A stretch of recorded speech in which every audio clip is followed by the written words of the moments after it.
One of these days I will be able to do a video without saying, we've got another delay coming for you. This time, Dying Light 2 is going to be delayed. This is the most recent delay. Techland CEO Paul Marchuka released a statement on Twitter just the other day saying it was a busy year for us as we continued working on our biggest project to date. We know you're awaiting the game eagerly, and we want to deliver exactly what we promised. We were initially aiming for a spring 2020 release with Dying Light 2, but unfortunately we need more development time to fulfill our vision. We will have more details to share in the coming months, and we'll get back to you as soon as we have more information. We apologize for this unwelcome news. Our priority is to deliver an experience that lives up to our own high standards and to the expectations of our fans. Please stay tuned, and thank you to our fans around the world for your continued support, patience, and understanding. Another one. A game that's delayed can be good, but a game that's rushed is always going to be bad. So I'm happy that Dying Light 2 is being delayed. I think part of this thing that we're dealing with here with all these delays that we've seen here is the industry realizing that crunch is not going well. There's been a nice backlash to all of the dirty practices that have been going on with people crunching, hardcore bad crunch. I'm not talking about the, hey, we've got like a month to go, we need to put that final spit shine on it and make it look really pretty. I'm talking about the, you have to come in and work 60, 70 hours a week. That's not cool. That is awful. So I think part of this is a response to all of our fans, all of us voting with our dollars saying, we don't want crunch. We don't want a half-baked, half-assed, half-finished game. Don't half-ass two things if you can full-ass one.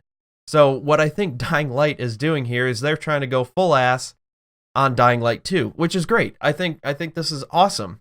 There is no specification, though, at this time for a new release date. This one has me a bit concerned. Are they going to get stuck in a little bit of development hell here, where they're going to try and just constantly update and do different things and like, oh, the technology got a little better, we're going to try to make it better and revamp this and that breaks that, and revamp this and that breaks that, and fix this which breaks that. And I think it's just going to be an interesting time to see what happens here. The statement does offer a lot of corporate speak, as we've seen in all of our previous delays. I'm just waiting for anything else to get delayed here. I don't know what other major AAAs are coming out that have been announced that will be delayed. Again, we've seen Iron Man, we've seen Marvel, we've seen Cyberpunk. It's just been one heck of a crazy week. So at E3, when we were first told about Dying Light 2, is there's a distinct possibility that you will only see about half the content in the game. So you have a lot of player choice. They're putting a lot of emphasis in player choice, which means a lot of extra work, which also means that how do you feel if you are somebody who spends all this time planning a specific area and then half the people out there don't even see your work? They have no idea that you spent all this time making this gorgeous, well thought out field with full of life and energy and all these things to do, or a city or something like that. So I think all this player choice is fantastic. I think that's great. I feel really bad for the developers that are working on this that may not have a portion of the population ever really see what they have done. With that said, I think because of the scope, because of all the players' choice, I think they're looking at the Xbox Series X and the PlayStation 5 coming out here and looking and going, all right, so we could put this out on PS4 and Xbox, and it would work. It'd be all right.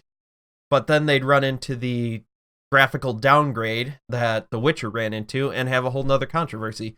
So I think they're going to push this out, push this back into the holiday season, maybe shoot for a November, December launch when the new PlayStation and the new Xbox is out, take advantage of that hardware and have this game run buttery smooth in 1080p or even 4K. Who knows? I don't know what they're aiming for tech-wise.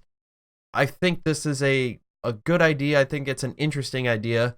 They're trying to hop on the hype train of the new console generation, in my opinion. Counterplay Studios' newest game, Godfall, has had a new leaked trailer. This game was originally showed off during the Games Award just a couple months ago by the publisher Gearbox. Now, Godfall is set to be the next greatest thing as a looter slasher, not a shooter. We want to slash our prices down here. This is a third-person action RPG that is supposed to be released as a PlayStation exclusive, though you can play it on PC through the Epic Games Store. This is coming out holiday 2020. So this is looking to be another launch title for the PlayStation 5. The clip is only about 6 seconds long, and you can see the characters slashing, and there's hacking, slashing, striking people down. It is a fantastic, gorgeous, absolutely beautiful looking game. If you're looking for it, if it is still up online, you can find it on the subreddit PS4. This looks like it was taken from an internal Counterplay Games trailer. This is the same footage that we saw in 2019. However, this looks better. So either they did some re-rendering, which doesn't make sense, or this is what it's going to look like on the PlayStation 5 hardware. I'm leaning towards the latter there. It makes more sense that they would be pushing to get this out on PlayStation 5. Yes, it'll run on PlayStation 4. However, it's going to look even better. They'll be able to have more things happening on screen at once. They'll have better color. They'll have better lighting, particle effects, all the buzzwords, all the cool stuff, making it go pew, explosion.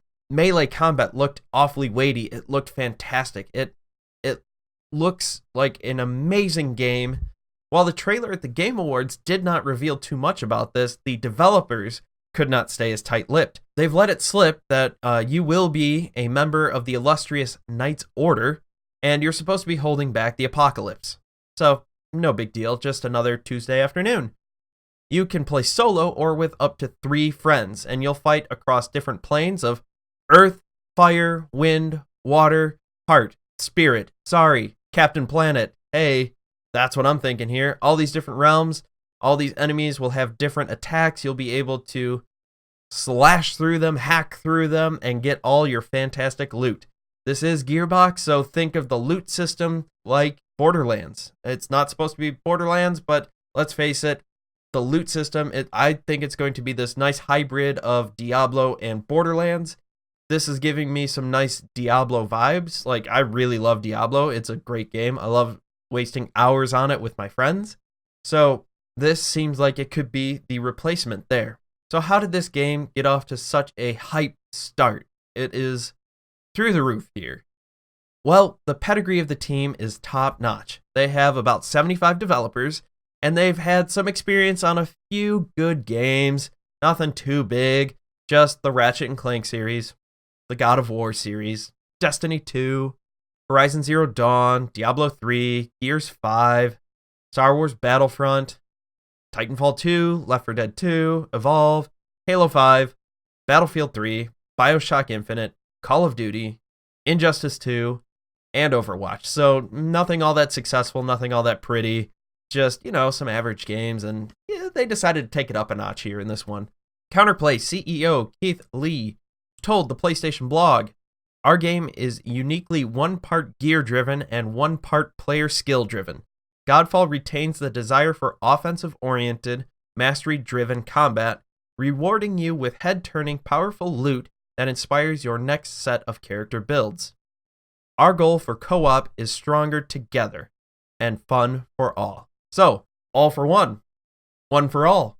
We're all having a great time. Now, I hope they do have the option where it is everyone gets their own loot, instance loot, rather than that shared loot where Borderlands 2, unless you're playing with some friends, that turned into a hot mess because some guy would always pick up all the good stuff, whether he needed it or not, and just run away with it.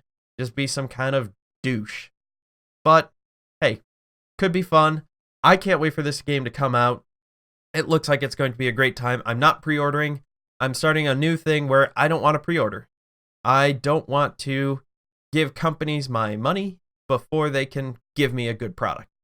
I think that if more people kind of took this stance, companies could wake up and deliver a solid game. Now, this does look like a solid game, but let's face it, Anthem looked good and turned out to be a load of crap. So, we'll see what happens here. We've had a lot of news over the weekend about the Xbox Adaptive Controller.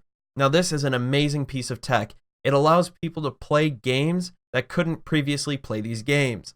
Xbox did a wonderful thing in investing a lot of time, money, and effort into making this controller to bring even more people into the wonderful hobby of gaming.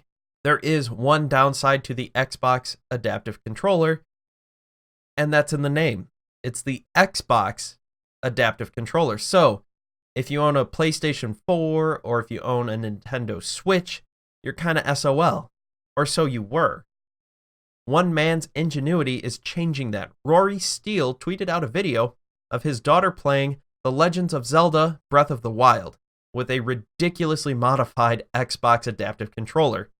There are cables everywhere, there are wires everywhere. It looks like a mess, but it worked. It plays. You can see in this video, his daughter is playing the Breath of the Wild, and he is teaching her what each button does, and she has the biggest smile on her face.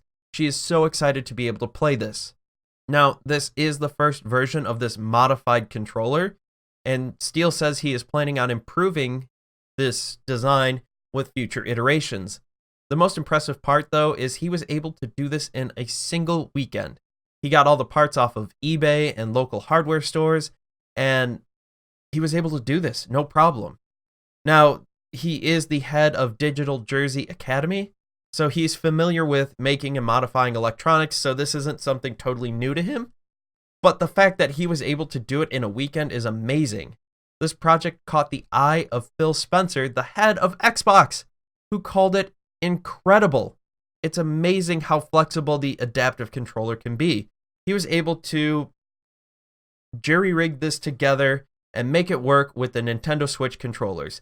Now, I think this is absolutely fantastic. I think this is a great move. You're able to bring more people into more games. And with the way Nintendo positions themselves, like the Nintendo Switch is so family friendly that all these games out there, it's amazing. Fortunately, though he did do a lot of modification, he did not have to build this from the ground up. If he had to design everything from scratch, this definitely would not have been completed in a single weekend. So, good job, Microsoft, in making this controller as flexible as it is. Now, according to IGN, Steele has already been approached by Microsoft and Logitech who want to help him build version 2.0. I think that this is going to gather a lot of steam. Xbox is getting a lot of great PR for this. Let's face it, Microsoft and Logitech are now helping people who could not use a traditional controller now use the Nintendo Switch and be able to play Breath of the Wild or any of the Mario games. So I think that Logitech and Microsoft, not only do they see this as a good business move, but beyond that, it is a fantastic PR move. I am astounded by the adaptive controller that it only costs $100 US. That is insane. They could have easily charged double for that. And people have been like, yeah, $200 for that. Yeah, that makes sense. That's not a big deal. No, Microsoft wanted to bring more people into the gaming sphere and be able to have them enjoy a new hobby and have them just feel the joy of being able to take control and feel powerful and just have fun. I just want to say excellent job, Xbox and Microsoft. I know, same company, but you guys really did a good job there. And good job, Logitech, for also helping to build version 2.0. I can't wait to see where this project goes. Thanks for watching. If you like this video, give us a thumbs up. Don't forget to subscribe and hit that bell for notifications. We publish new content every weekday. I can't wait to see you guys in our next video. Have a great day.